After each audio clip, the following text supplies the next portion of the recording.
welcome to Awaken Recovery. As you all know, Awaken Recovery is about informing and changing the thinking of the Africans in the diaspora. Africans in the diaspora is a great people, and we need to have other Africans in the diaspora join our ranks. Because of the way our thinking patterns are, some of them do not believe that we can do good on our own. So today we're going to be talking about historical trauma. But before we go ahead, I want you to hit the subscribe button. All right? It is free, doesn't cost you anything. All right? Because we want to know that you're like what I'm saying. All right? All right? So, also too, as you all know from the last video, we talked about how we're going to visit and that we want to probably live in. And that's Ghana, Senegal, or Gambia. We've recently found out that Ghana, we can't buy property there, so we won't be moving there because you have to lease it. Then we thought about Senegal. The only thing about Senegal, I really like Senegal, but you have to speak French. They really don't speak English there. So the most obvious place is Gambia. Gambia is an English-speaking country, and it is nice. So remember, in March, we're going to be visiting there, and we're going to be trying to buy some land there in March because we hope to be able to move there and have a house built within a year and a half. All right? So in talking about historical trauma, we have to understand that when we talk about historical trauma, all Africans have experienced historical trauma, whether you are in the diaspora or whether you are in Africa, which means that they were colonized. The point being that we are not all alike. You know, one of the biggest distortions is that people think that all Africans are alike, and we're not. We're different. We were raised different. We were raised to think different. We were taught different. We walk different. All of that. Another thing is that because we were raised different, sometimes we don't all get along. And you have to remember this right here. A good example would be, I was raised in Alabama. Then I moved to Chicago. And then Minnesota. Example, all blacks in Minnesota are not like the blacks in Chicago. And the blacks in Chicago are not like the blacks in Alabama. They're all different. They all think differently.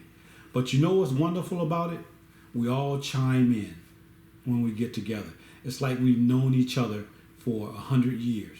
We get along and we work. And that's what I want with the whole diaspora.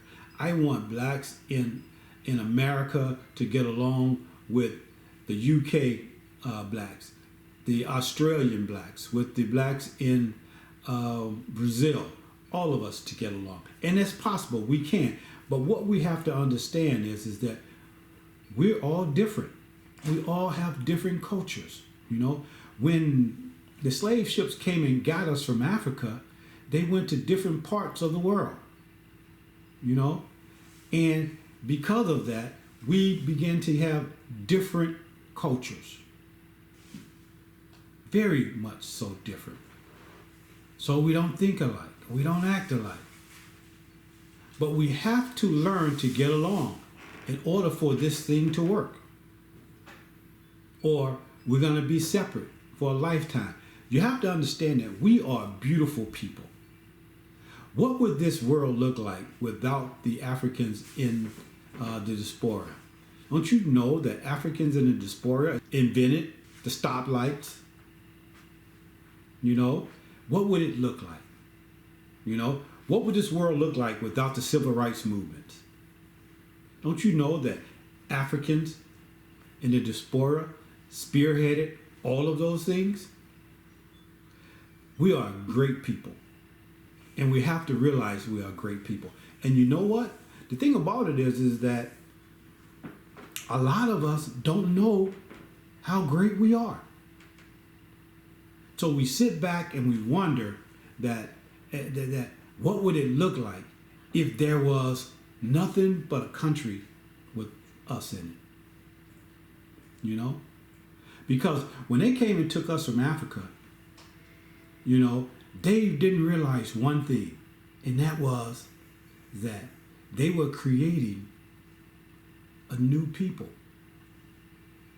a great people. Don't you know you are beautiful and wonderfully made? Don't you know that you are strong? Don't you know that we really shouldn't even be here today? We should be dead. We should be a distant people. But our DNA got us through because we were strong. We exist, and we are here now. We are testimony to our forefathers. Yes, we are testimony to our forefathers.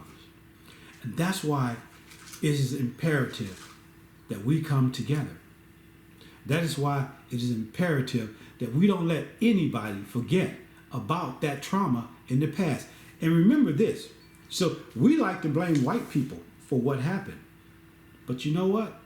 It wasn't just white people. It was white people. It was black people. It was Arabs. It was all of them. They took a part in that historical trauma that we have experienced.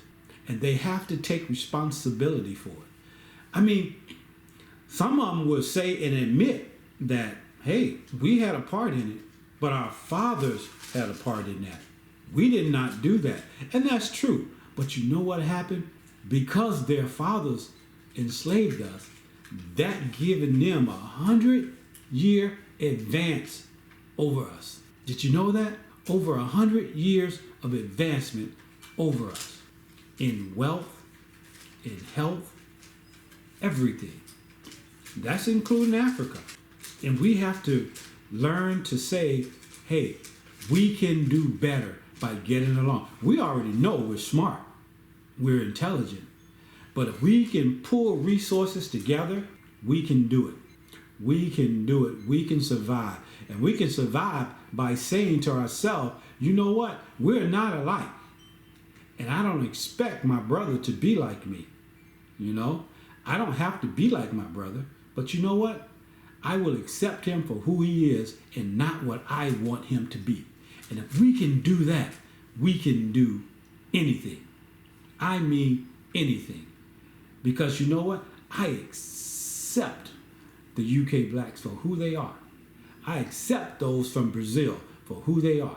I accept those from Jamaica for who they are and not what I want them to be, because they are beautiful and wonderfully made. When they put us in slavery, they had no idea what was going to happen.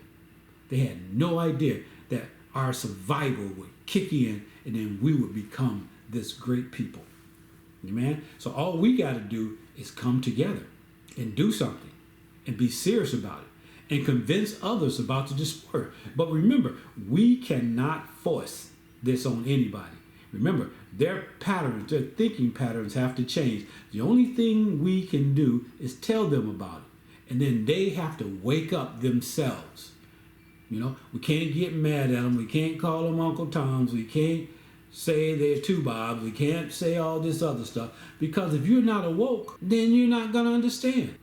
Have you ever just been sitting down thinking and all of a sudden a light bulb went on in your head and you went, oh, wow, didn't see this. But now I do.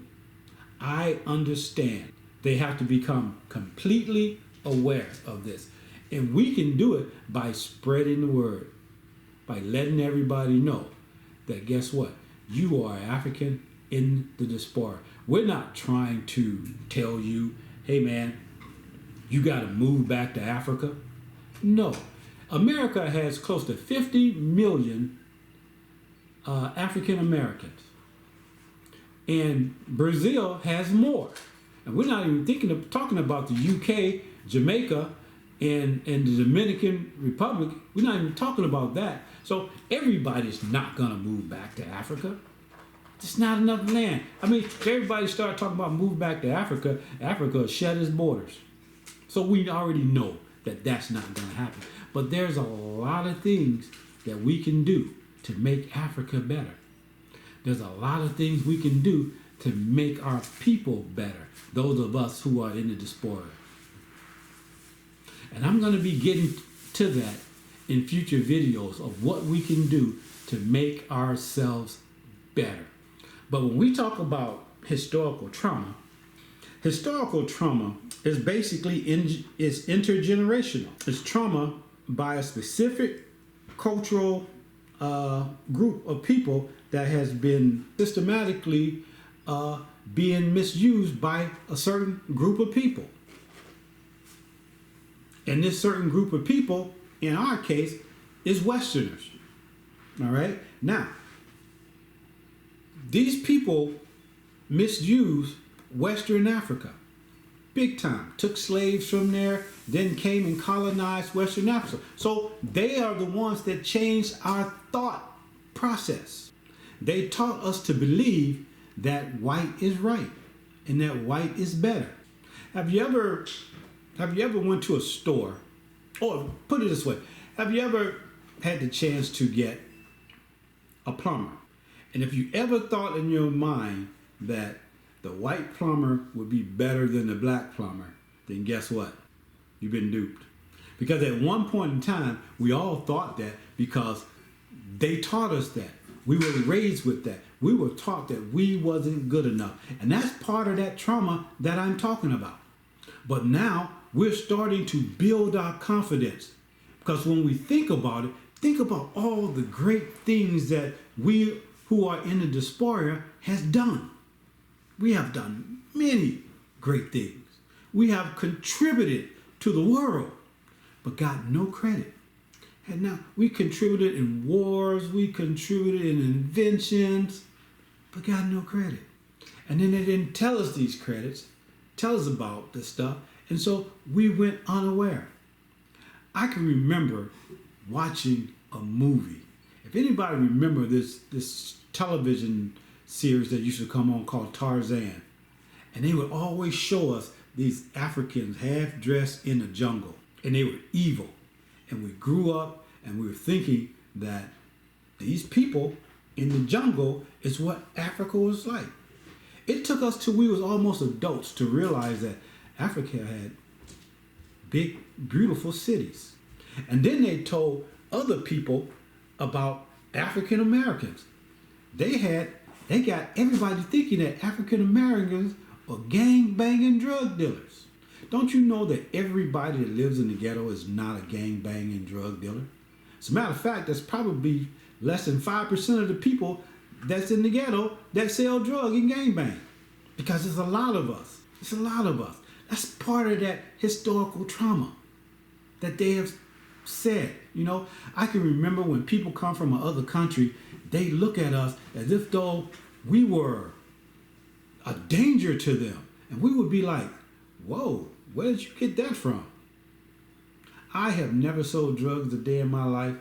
I have never gangbanged a day in my life.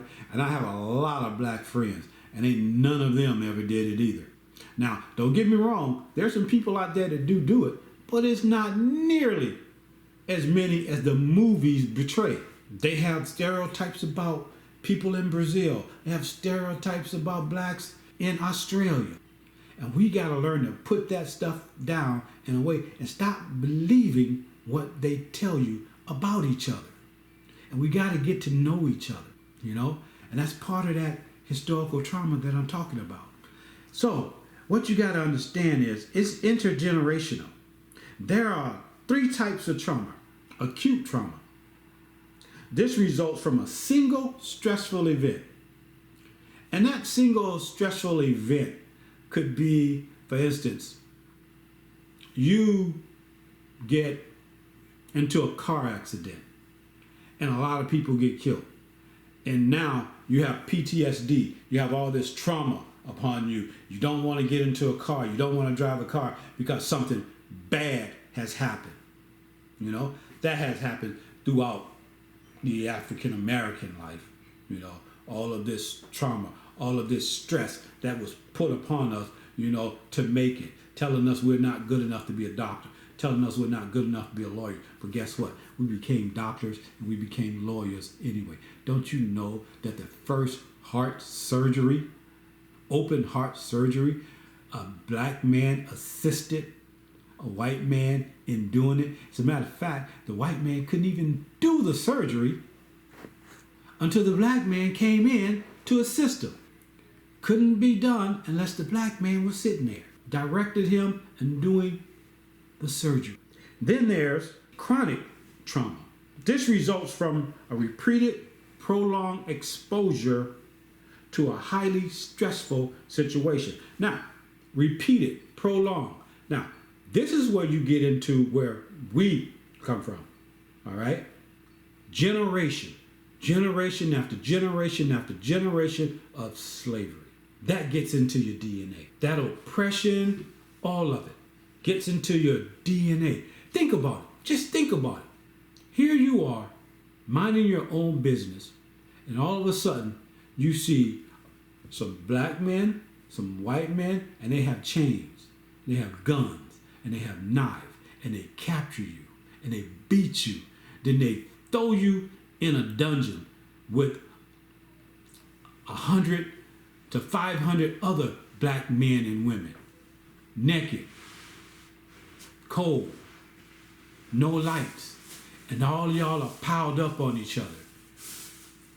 And then in the morning, they beat you, and then they whip you, and then they put you on a boat to take you to another land. And remember, in this boat, you are piled up like sardines. That's trauma. Then once you get to this place that you never heard of, then they sell you. They rape you, they beat you continuously. And not only did they do it to you, but they did it to your children. They literally ripped your child from you, and then they sold her to another man to be raped. Think about this. The African American woman and the UK and Brazilian, do you know they had to raise their rapist child? Think about that. They had to raise their rapist child. And remember how I explained it. They were captured by black men and white men and Arabs. They all have to take responsibility in this. See, a lot of people try to blame, white men, but no, it wasn't just done by white people. Now, remember this, I ain't mad at nobody for any of that stuff. You know what I'm saying? I'm not angry with anybody. I'm just telling the truth and how it was.